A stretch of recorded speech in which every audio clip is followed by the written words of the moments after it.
أعوذ بالله من الشيطان الرجيم. بسم الله الرحمن الرحيم. In the name of Allah, the entirely merciful, the especially merciful. سورة أنزلناها وفرضناها وأنزلنا فيها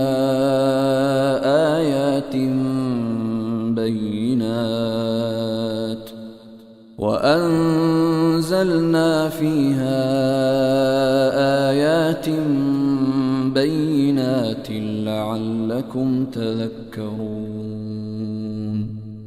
This is a surah which we have sent down and made that within it obligatory and revealed therein verses of clear evidence that you might remember.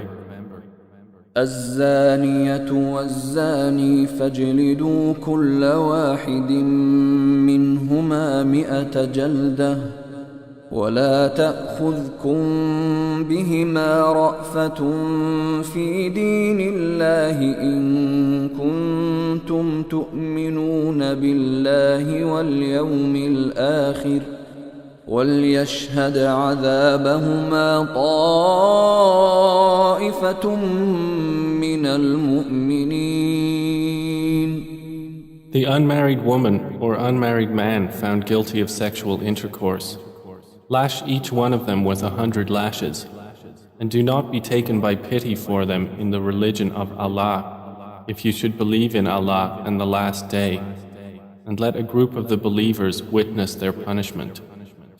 الزاني لا ينكح إلا زانية أو مشركة والزانية لا ينكحها إلا زان أو مشرك وحرم ذلك على المؤمنين. The fornicator does not marry except a female fornicator or polytheist, and none marries her except a fornicator or a polytheist, and marriage to such persons has been made unlawful to the believers. والذين يرمون المحصنات ثم لم يأتوا ب4 شهداء فاجلدوهم 80 جلدة ولا تقبلوا لهم شهادة أبدا وأولئك هم الفاسقون. And those who accuse chaste women and then do not produce 4 witnesses, lash them with 80 lashes and do not accept from them testimony ever after. And those are the defiantly disobedient. إلا الذين تابوا من بعد ذلك وأصلحوا فإن الله غفور رحيم. Except for those who repent thereafter and reform, for indeed Allah is forgiving and merciful. والذين يرمون أزواجهم ولم يكن لهم شهداء إلا أنفسهم فشهادة أحدهم 4 شهادات بالله إنه لمن الصادقين. And those who accuse their wives of adultery and have no witnesses except themselves, then the witness of one of them shall be 4 testimonies swearing by Allah that indeed he is of the truthful. والخامسة أن لعنة الله عليه إن كان من الكاذبين. And the 5th oath will be that the curse of Allah be upon him if he should be among the liars. ويدرأ عنها العذاب أن تشهد 4 شهادات بالله إنه لمن الكاذبين.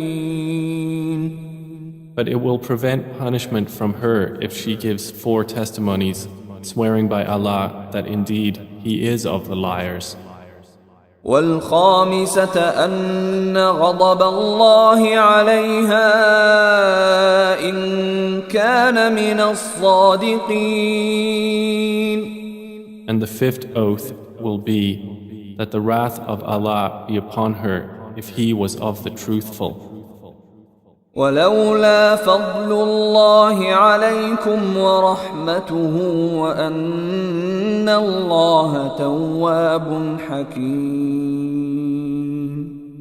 And if not for the favor of Allah upon you and His mercy, and because Allah is accepting of repentance and wise, إن الذين جاءوا بالإفك عصبة منكم لا تحسبوه شرا لكم بل هو خير لكم لكل امرئ منهم ما اكتسب من الإثم والذي تولى كبره منهم له عذاب عظيم. Indeed, those who came with falsehood are a group among you. Do not think it bad for you, rather it is good for you. For every person among them is what punishment he has earned from the sin, and he who took upon himself the greater portion thereof, for him is a great punishment. لولا إذ سمعتموه ظن المؤمنون والمؤمنات بأنفسهم خيرا وقالوا هذا إفك مبين. Why, when you heard it, did not the believing men and believing women think good of themselves and say, this is an obvious falsehood? لولا جاءوا عليه بأربعة شهداء فإذ لم يأتوا بالشهداء فأولئك عند الله هم الكاذبون. Why did they who slandered not produce for it 4 witnesses? And when they do not produce the witnesses, then it is they in the sight of Allah who are the liars. ولولا فضل الله عليكم ورحمته في الدنيا والآخرة لمسكم فيما أفضتم فيه عذاب عظيم. And if it had not been for the favor of Allah upon you and His mercy in this world and the hereafter, you would have been touched for that lie in which you were involved by a great punishment. إذ تلقونه بألسنتكم وتقولون بأفواهكم ما ليس لكم به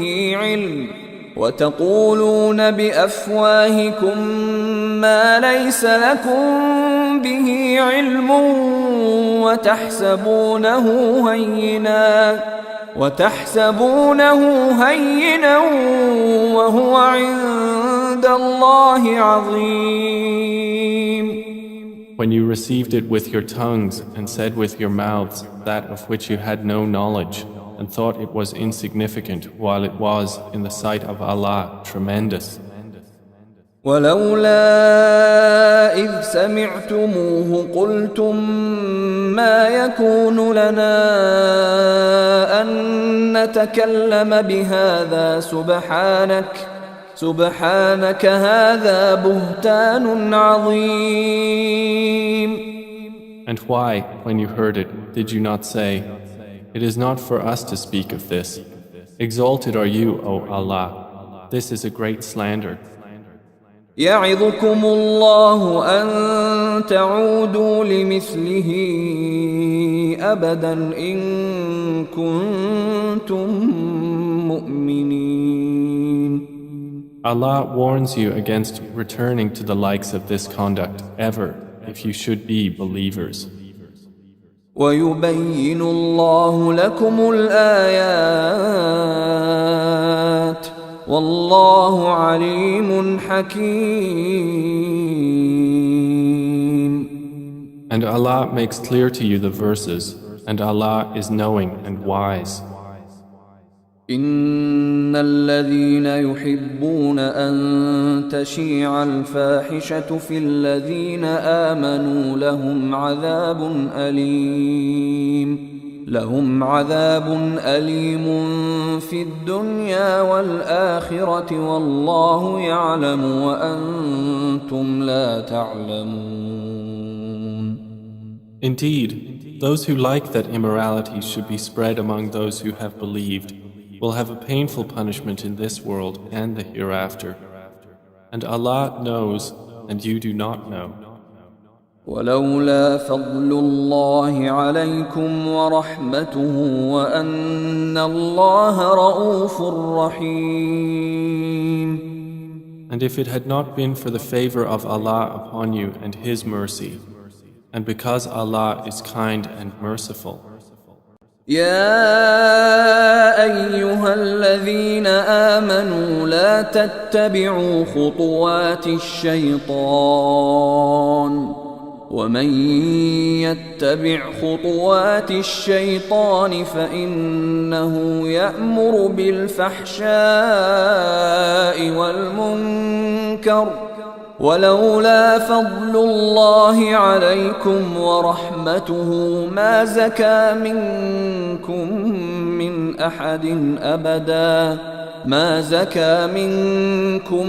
من أحد أبدا ولكن الله يزكي من يشاء والله سميع عليم. O you who have believed, do not follow the footsteps of Satan. And whoever follows the footsteps of Satan, indeed, he enjoins immorality and wrongdoing. And if not for the favor of Allah upon you and His mercy, not one of you would have been pure ever. But Allah purifies whom He wills, and Allah is hearing and knowing. ولا يأت لأولو الفضل منكم والسعة أن يؤتوا أولي القربى والمساكين والمهاجرين في سبيل الله وليعفوا وليصفحوا ألا تحبون أن يغفر الله لكم والله غفور رحيم. And let not those of virtue among you and wealth swear not to give aid to their relatives and the needy and the immigrants for the cause of Allah, and let them pardon and overlook. Would you not like that Allah should forgive you? And Allah is forgiving and merciful. إن الذين يرمون المحصنات الغافلات المؤمنات لعنوا في الدنيا والآخرة ولهم عذاب عظيم. Indeed, those who falsely accuse chaste, unaware and believing women are cursed in this world and the hereafter, and they will have a great punishment. يوم تشهد عليهم ألسنتهم وأيديهم وأرجلهم بما كانوا يعملون. On a day when their tongues, their hands and their feet will bear witness against them as to what they used to do. يومئذ يوفيهم الله دينهم الحق ويعلمون أن الله هو الحق المبين. That day, Allah will pay them in full their true recompense, and they will know that it is Allah who is the manifest truth. الخبيثات للخبيثين والخبيثون للخبيثات والطيبات للطيبين والطيبون للطيبات أولئك مبرؤون مما يقولون لهم مغفرة ورزق كريم. Evil words are for evil men, and evil men are subjected to evil words. And good words are for good men, and good men are an object of good words. Those good people are declared innocent of what the slanderers say. For them is forgiveness and noble provision. يا أيها الذين آمنوا لا تدخلوا بيوتا غير بيوتكم حتى تستأنسوا وتسلموا على أهلها ذلكم خير لكم لعلكم تذكرون.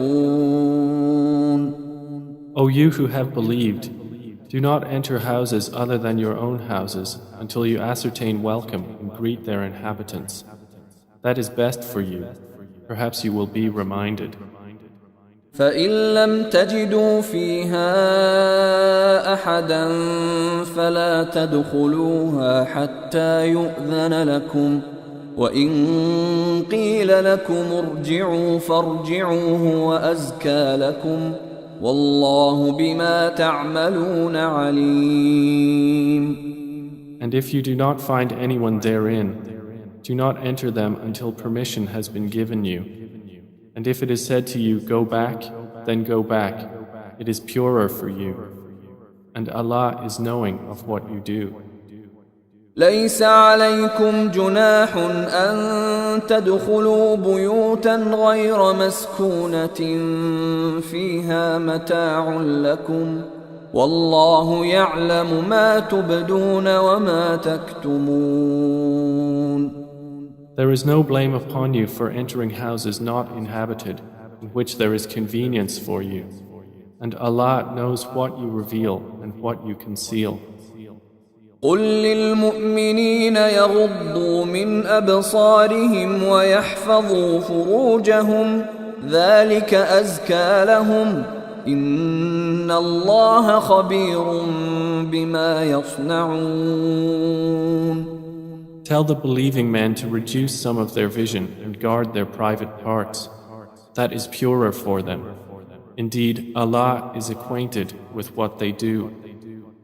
وقل للمؤمنات يغضضن من أبصارهن ويحفظن فروجهن ولا يبدين زينتهن إلا ما ظهر منها وليضربن بخمرهن على جيوبهن ولا يبدين زينتهن إلا لبعولتهن أو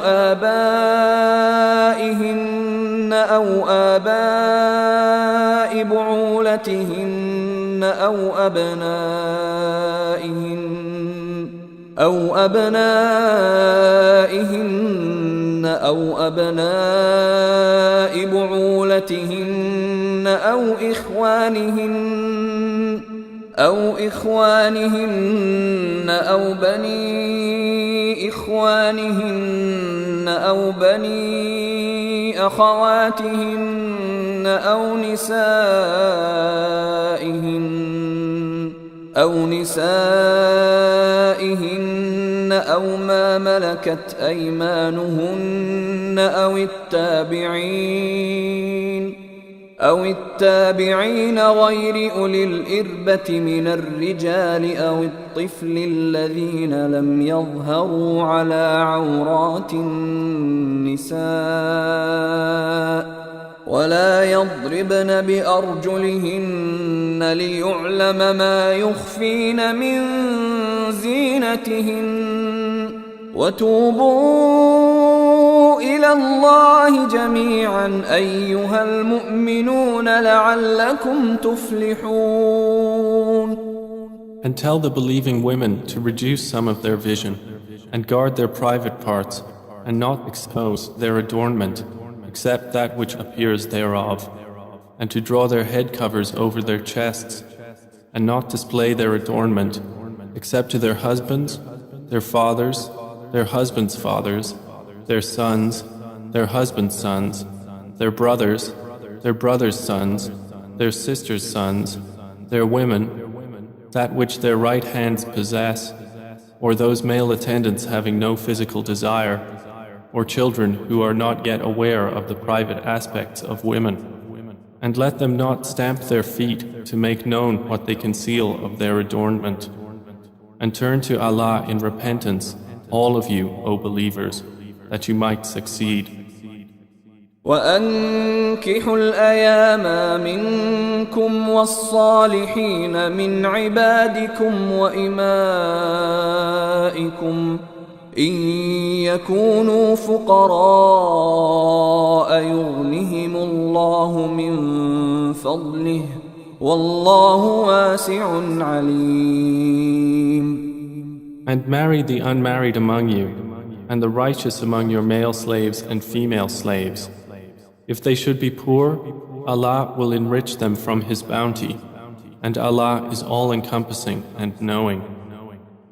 وَلْيَسْتَعْفِفِ الَّذِينَ لَا يَجِدُونَ نِكَاحًا حَتَّى يُغْنِيَهُمُ اللَّهُ مِنْ فَضْلِهِ والذين يبتغون الكتاب مما ملكت أيمانكم فكاتبوهم إن علمتم فيهم خيرا وآتوهم مما لله الذي آتاكم ولا تكرهوا فتياتكم على البغاء إن أردنا تحصنا لتبتغوا عرض الحياة الدنيا ومن يكرههن فإن الله من بعد إكراههن غفور رحيم.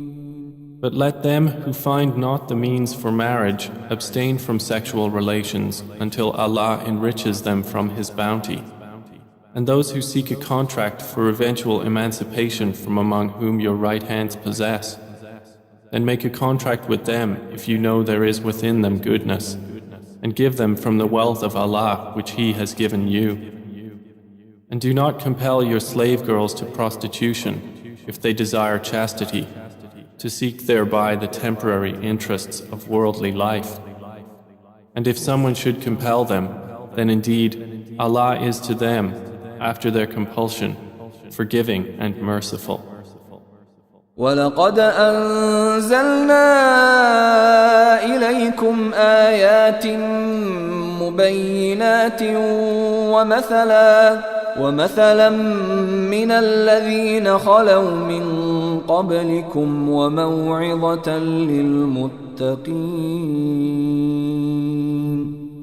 And we have certainly sent down to you distinct verses and examples from those who passed on before you, and an admonition for those who fear Allah. الله نور السماوات والأرض مثل نوره كمشكاة فيها مصباح المصباح في زجاجة الزجاجة كأنها كوكب دري يوقد من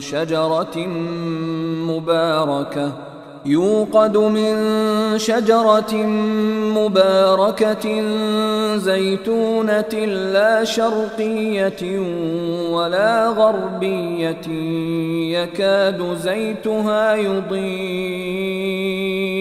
يكاد زيتها يضيء ولو لم تمسسه نار نور على نور يهدي الله لنوره من يشاء ويضرب الله الأمثال للناس والله بكل شيء عليم. Allah is the light of the heavens and the earth. The example of His light is like a niche within which is a lamp. The lamp is within glass. The glass as if it were a pearly white star lit from the oil of a blessed olive tree, neither of the east nor of the west, whose oil would almost glow even if untouched by fire. Light upon light. Allah guides to His light whom He wills, and Allah presents examples for the people, and Allah is knowing of all things. في بيوت أذن الله أن ترفع ويذكر فيها اسمه يسبح له فيها بالغدو والآصال. Such niches are in mosques which Allah has ordered to be raised, and that His name be praised therein, exalting Him within them in the morning and the evenings. رجال لا تلهيهم تجارة ولا بيع عن ذكر الله وإقام الصلاة وإيتاء الزكاة يخافون يوما تتقلب فيه القلوب والأبصار. Are men whom neither commerce nor sale distracts from the remembrance of Allah and performance of prayer and giving of zakah. They fear a day in which the hearts and eyes will fearfully turn about. ليجزيهم الله أحسن ما عملوا ويزيدهم من فضله والله يرزق من يشاء بغير حساب. That Allah may reward them according to the best of what they did and increase them from His bounty. And Allah gives provision to whom He wills without limit. والذين كفروا أعمالهم كسراب بقيعة يحسبه الظمآن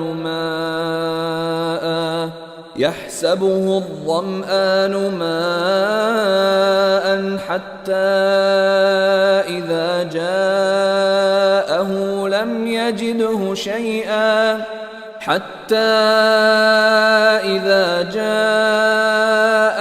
لم يجده شيئا ووجد الله عنده فوفاه حسابه والله سريع الحساب.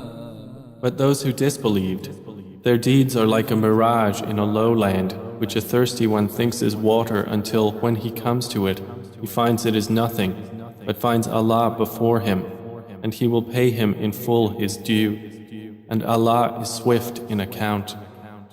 أو كظلمات في بحر لجي يغشاه موج من فوقه سحاب ظلمات بعضها فوق بعض إذا أخرج يده لم يكد يراها ومن لم يجعل الله له نورا فما له من نور. Or they are like darknesses within an unfathomable sea, which is covered by waves, upon which are waves, over which are clouds. Darknesses, some of them upon others. When one puts out his hand therein, he can hardly see it. And he to whom Allah has not granted light, for him there is no light. ألم تر أن الله يسبح له من في السماوات والأرض والطير صافات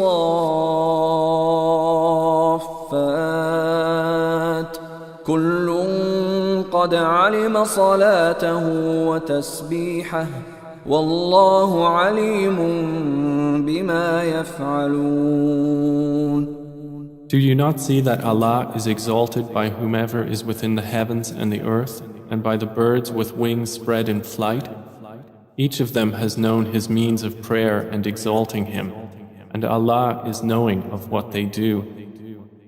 وَلِلَّهِ مُلْكُ السَّمَاوَاتِ وَالْأَرْضِ وَإِلَى اللَّهِ الْمَصِيرُ. And to Allah belongs the dominion of the heavens and the earth, and to Allah is the destination. ألم تر أن الله يزجي سحابا ثم يؤلف بينه ثم ثم يجعله ركاما فترى الودق يخرج من خلاله وينزل من السماء من جبال فيها من برد فيصيب به من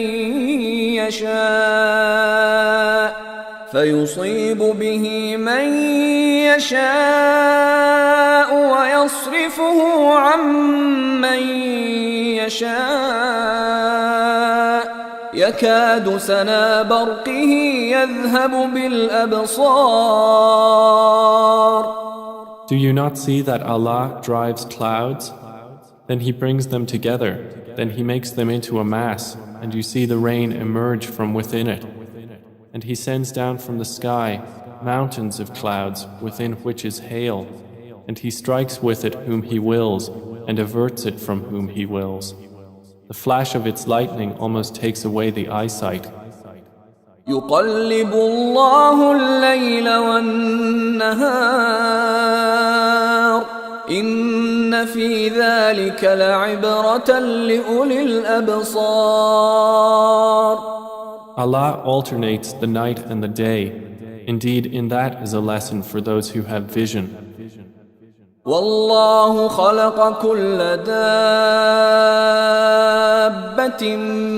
من ماء فمنهم من يمشي على بطنه ومنهم من يمشي على رجلين ومنهم من يمشي على أربع يخلق الله ما يشاء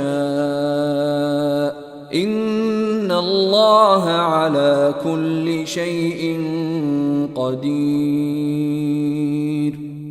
Allah has created every living creature from water, and of them are those that move on their bellies, and of them are those that walk on 2 legs, and of them are those that walk on 4. Allah creates what He wills. Indeed, Allah is over all things competent. لقد أنزلنا آيات مبينات والله يهدي من يشاء إلى صراط مستقيم. We have certainly sent down distinct verses, and Allah guides whom He wills to a straight path. ويقولون آمنا بالله وبالرسول وأطعنا ثم يتولى فريق منهم من بعد ذلك وما أولئك بالمؤمنين. But the hypocrites say, "We have believed in Allah and in the Messenger, and we obey." Then a party of them turns away after that, and those are not believers. وَإِذَا دُعُوا إِلَى اللَّهِ وَرَسُولِهِ لِيَحْكُمَ بَيْنَهُمْ إِذَا فَرِيقٌ مِّنْهُمْ مُعْرِضُونَ. And when they are called to the words of Allah and His Messenger to judge between them, at once a party of them turns aside in refusal. وَإِن يَكُن لَّهُمُ الْحَقُّ يَأْتُوا إِلَيْهِ مُذْعِنِينَ. But if the right is theirs, they come to Him in prompt obedience. أَفِي قُلُوبِهِم مَّرَضٌ أَمِ ارْتَابُوا أَمْ يَخَافُونَ أَن يَحِيفَ اللَّهُ عَلَيْهِمْ وَرَسُولُهُ بل أولئك هم الظالمون. Is there disease in their hearts? Or have they doubted? Or do they fear that Allah will be unjust to them or His Messenger? Rather, it is they who are the unjust.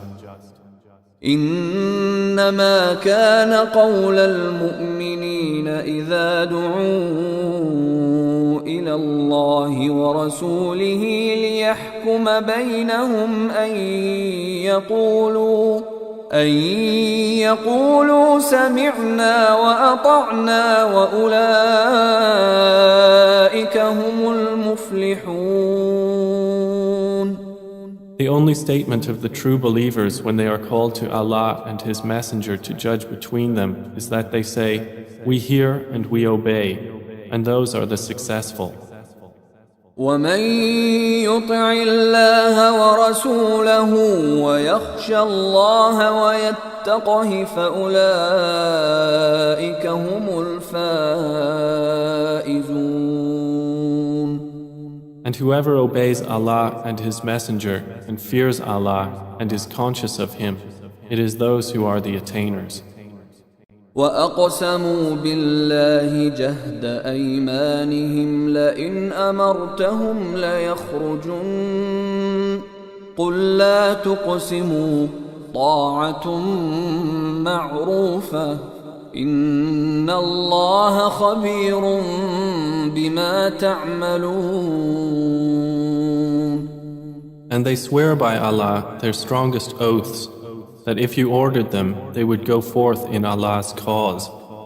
Say, do not swear, such obedience is known. Indeed, Allah is acquainted with that which you do. قل أطيعوا الله وأطيعوا الرسول فإن تولوا فإنما عليه ما حمل وعليكم ما حملتم وإن تطيعوه تهتدوا وما على الرسول إلا البلاغ المبين. Say, obey Allah and obey the Messenger, but if you turn away, then upon him is only that duty with which he has been charged, and upon you is that with which you have been charged. And if you obey him, you will be rightly guided, and there is not upon the Messenger except the responsibility for clear notification. وعد الله الذين آمنوا منكم وعملوا الصالحات ليستخلفنهم في الأرض كما استخلف الذين من قبلهم وليمكنن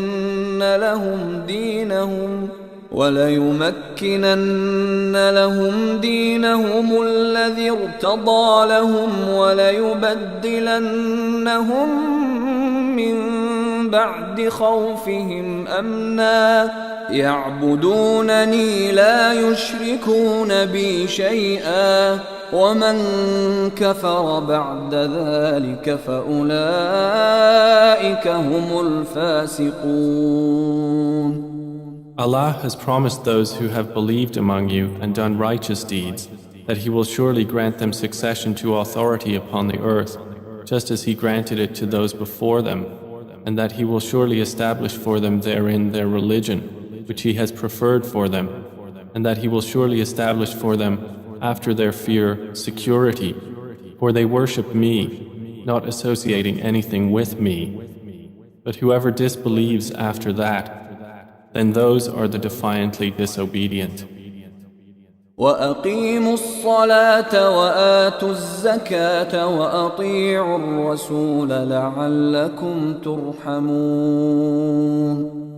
And establish prayer and give zakah and obey the Messenger that you may receive mercy.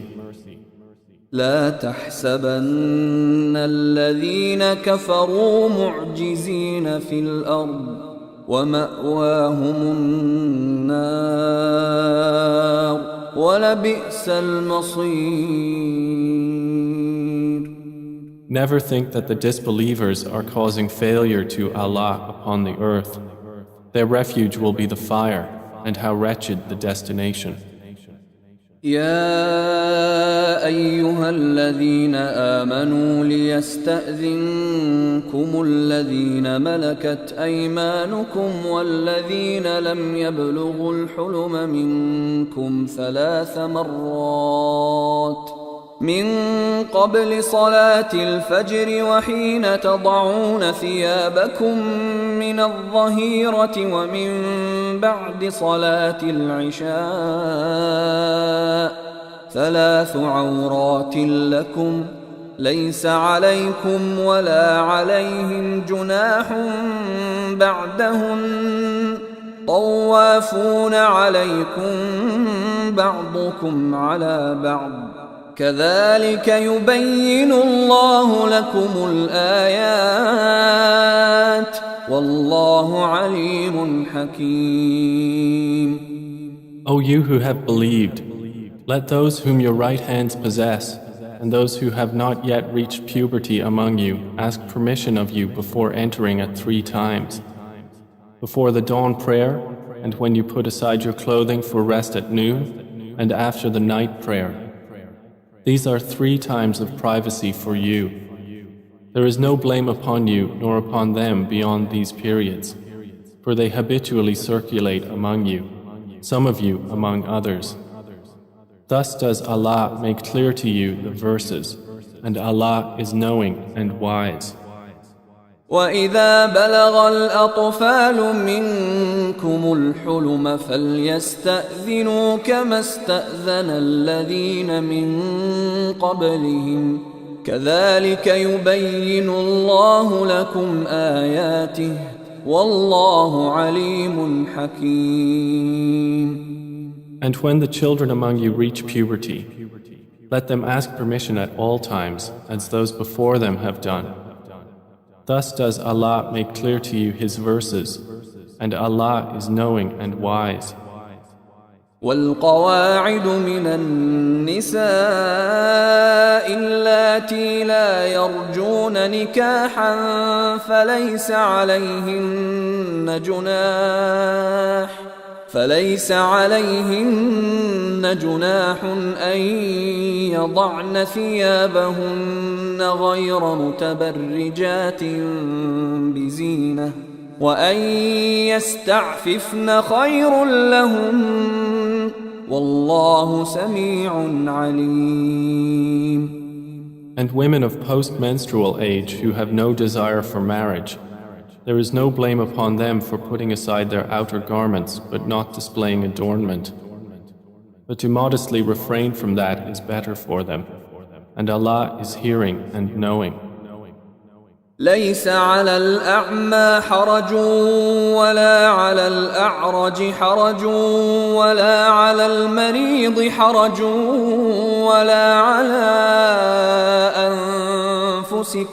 ولا على أنفسكم أن تأكلوا من بيوتكم أو بيوت آبائكم أو بيوت أمهاتكم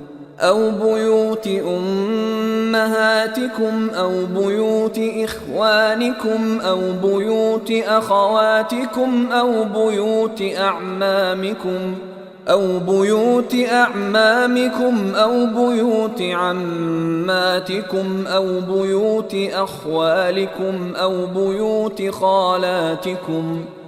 بيوت خالاتكم أو ما ملكتم مفاتحه أو صديقكم ليس عليكم جناح أن تأكلوا جميعا أو أشتاتا فإذا دخلتم بيوتا فسلموا على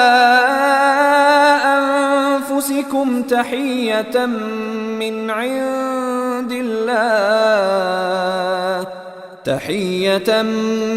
عند الله مباركة طيبة كذلك يبين الله لكم الآيات لعلكم تعقلون.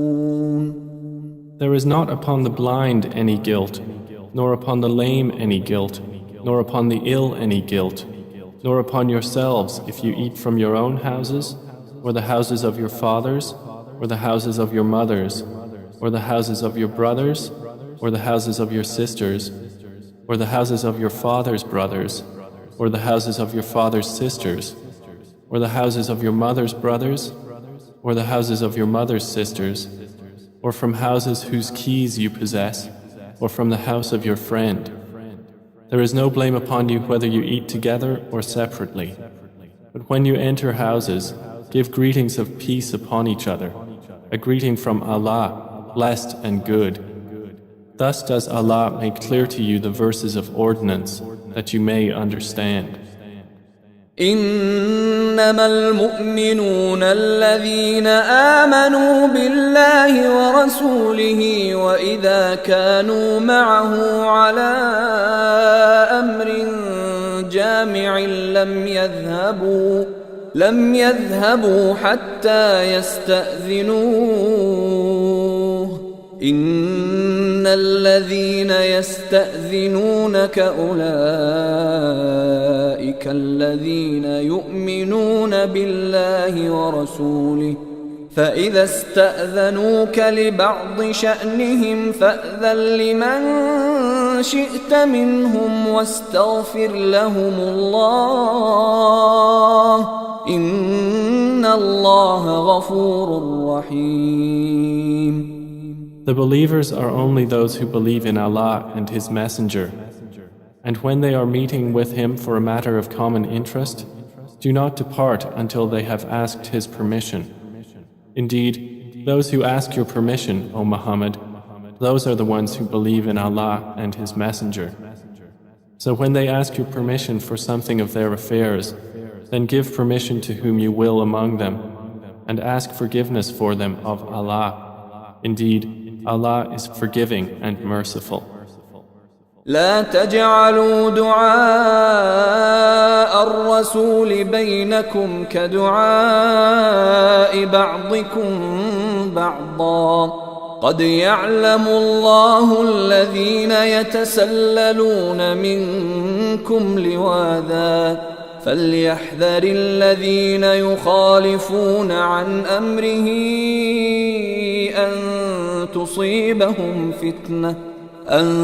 تصيبهم فتنة أو يصيبهم عذاب أليم. Do not make your calling of the messenger among yourselves as the call of one of you to another. Already Allah knows those of you who slip away, concealed by others. So let those beware who dissent from the Prophet's order, lest fitna strike them or a painful punishment. ألا إن لله ما في السماوات والأرض قد يعلم ما أنتم عليه ويوم يرجعون إليه فينبئهم بما عملوا والله بكل شيء عليم. Unquestionably, to Allah belongs whatever is in the heavens and earth. Already He knows that upon which you stand, and knows the day when they will be returned to Him, and He will inform them of what they have done. And Allah is knowing of all things.